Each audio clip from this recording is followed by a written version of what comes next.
네, 안녕하십니까. 황태순 TV의 황태순. 김현광입니다. 네, 2019년 5월 14일입니다. 어제 문재인 대통령 수석 보좌관 회의에서 정말 말씀은 기가 막히게 좋은 말씀하셨는데 문제는 지행 합의를 안 되는 그야말로 사돈 낱말하시는 이야기를 했습니다. 무슨 내용입니까? 소개를 해주시죠. 제가 정확히 워딩을 못 적었어요. 그러니까 그 양반이 눈을 끔뻑끔뻑하면서 진짜 선한 사람 표정을 지으면서 얘기를 하면 깜빡 넘어가요. 그죠? 사람들이 요즘 그 칼럼의 한 트렌드가 참 그 사람한테 다 쏘갔다. 처음 얘기하고 할 때 참 신뢰가 가더니 네. 그 노무현 뭐 자살하고 그 장례식장에서도 네. 다른 사람들은 막 악다구니 쓰고 백원호 같은 애들 백원은 막 하고 하는데도 예. 의연하게. 그리고 그 문재인 선생이 네. 노무현 대통령이 자살하고 난 직후에 한겨레하고 인터뷰했을 때 네. 정치 보복 아닙니까? 이렇게 기자가 물으니까 네. 난 그렇게는 생각하지 않는다. 예. 검찰이 그 뭐 600만 불인가 뭐 하다 보니까 뭐 인간적인 고뇌 이런 걸로 얘기를 하고 그러더니 사람들이 다 그것 때문에 참 빨리 그거는 소개해줘요. 그거 다 알아요. 근데 알아요? 그 사람들이 이제는 다 쏘갔다고 다 그래요. 쏘갔다고 그래요? 그래요. 아유. 근데 어저께는 저는 또 쏘갔네. 또 말을 쏘갔어요? 너무 딱 착한 말 하길. 자, 막말과 험한 말로 예. 국민의 혐오를 부추기며 네. 국민을 극단적으로 분열시키는 정치는 희망을 주지 못한다. 100번 맞는 얘기죠. 근데 또 그래도 근데 이 얘기를 자기 반성문 아니에요? 안성문 쓴 거예요, 어저께? 아니 그러니까 보면 실제 좌파 정부가 서기 전까지 잘 생각해 보세요. 예전에 2012년에 한참 문제가 되었던 김용민, 정봉주, 그다음에 김어준 야, 그 4인방 그 4인방 그 사람들은 무슨 인터넷 같은 데다 또 올리는 그거 뭐라 그래요? 뭐 팟캐스트. 팟캐스트에 나오는 1분에 10번 이상 사용한 말이 있죠. 시바, 조또, 조카, 뭐 닥근혜, 맹박이, 아니, 쥐박이.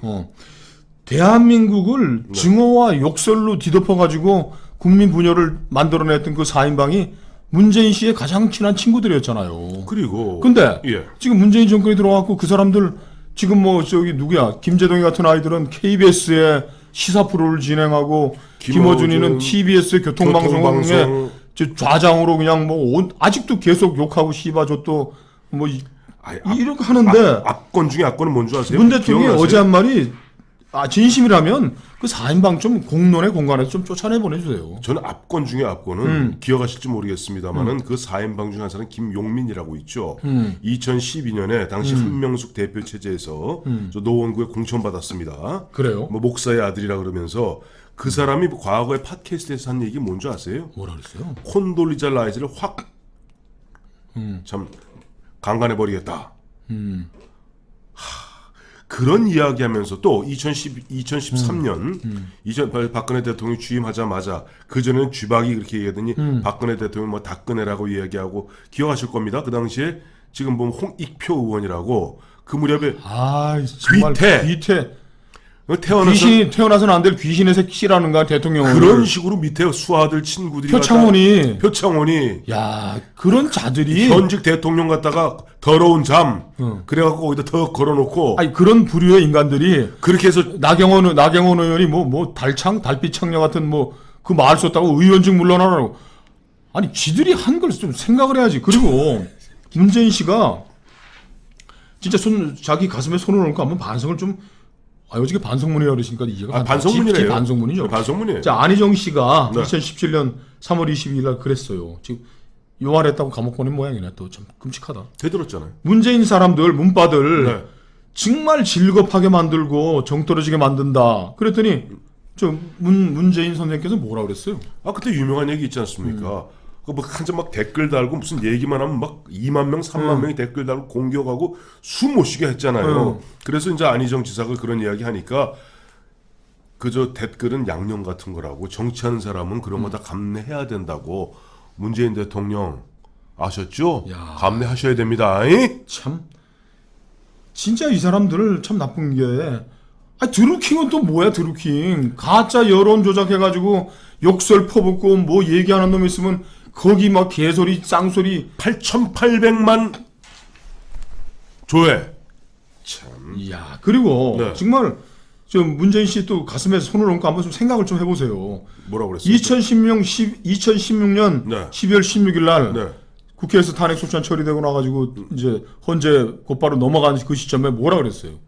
헌재가 예. 이거 그 가결시키지 않으면 어떻게 해야 된다고? 탄핵을 기각하면 혁명밖에 없다. 그야말로 내란을 선동한 사람입니다. 아이, 촛불 들고 나온 사람들한테 폭력으로 정부를 전복해야 된다고 혁명을 선동했던 거예요.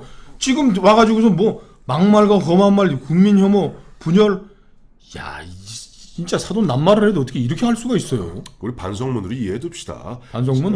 나는 그렇게 해서 이렇게 저렇게 해서 정권을 갖다가 뺏었는데 막상 뺏겨보니까 정권 잡아보니까 뺏기기 아깝더라. 그러니까 너희들은 앞으로 하지 마라. 그래서 내로남불입니다.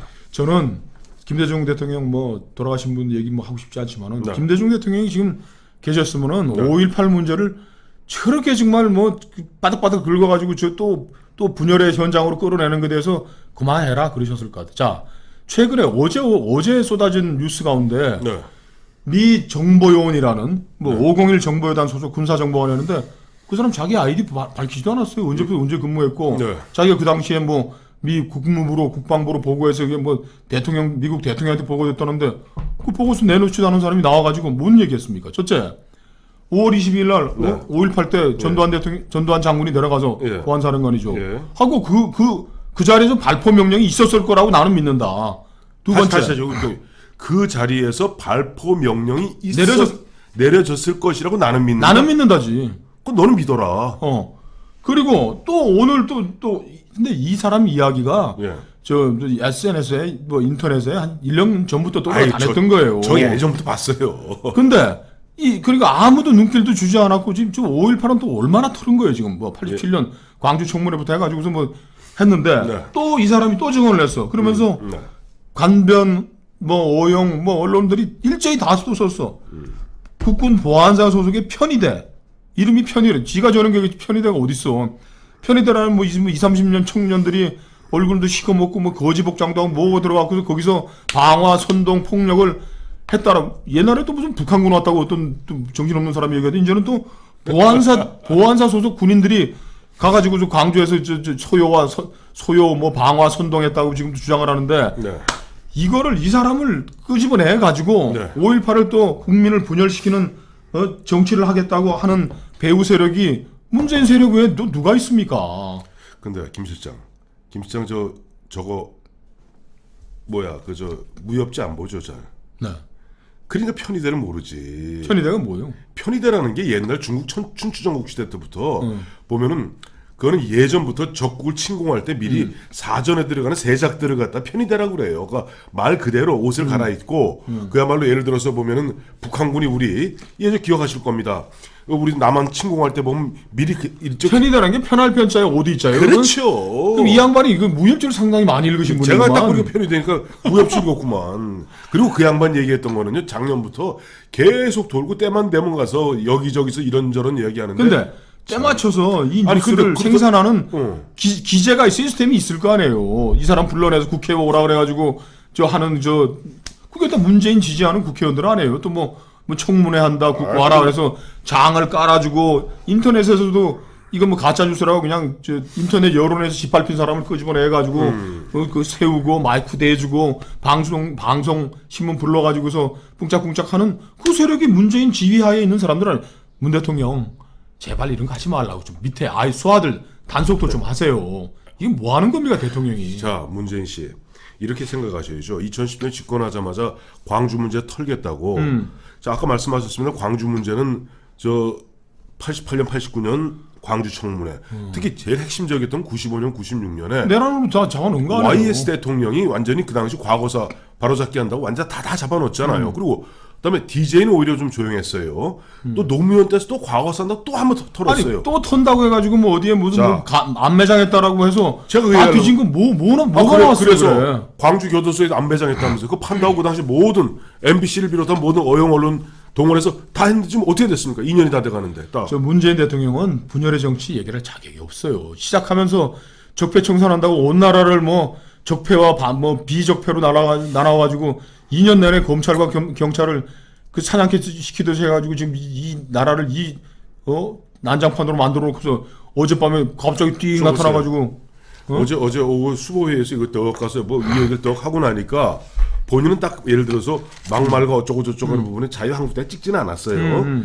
얘기 딱 하고 나니까 그 끝나게 무섭게 현 대통령 비서실장인 노영민 씨하고 전 대통령 비서실장인 임종석 씨가 그야말로 자유한국당의 황교안 대표, 나경원 원내대표를 갖다가 그냥 융단 폭격을 하더라고요. 내가 딱 이걸 보면서 그게 잔머리예요, 잔머리. 그러니까 자기는 점잖 떨고 차라리 당신들이 존경에 맞지 않는 마오쩌둥은 자기 입으로 사령부를 포격하라고 지시를 내렸어요. 아니 그리고 하나 또 지적해야 될 거는 아니 자기 비서들을 데리고 하는 회의를 왜 자꾸 국민들한테 보여주고 떠들고 하지 말라고 그랬잖아. 그리고 수석하고 비서관 애들은 하루 시작하는 아침 일찍 7시나 8시 해가지고서 오늘 어떻게 일하는 거 해야지. 아니 수석 비서관 회의를 아니 재벌 총수들이 그래 저 계열사 자기 비서 회의를 계열사 사장들이야 오후에 오라고 할 수도 있는 거지만 자기 데리고 있는 비서 아이들하고 회의하는 건 아침에 커피 타임 하면서 하는 거지. 그걸 또 해가지고서 무슨 또 분열의 소시계로 해서 또 이런 또 저 한나라당에다가 그냥 한 무대기 그냥 덮어 씌우고 니들은 막말하는 놈들이야. 지가 그거 왜 오후에 하는 줄 아세요? 왜 오해하는 거예요?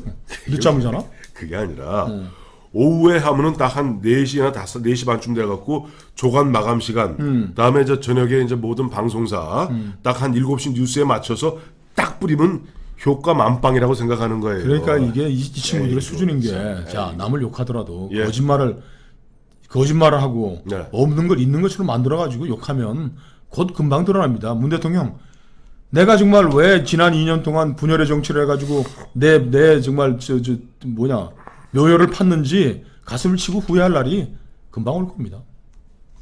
그렇습니다.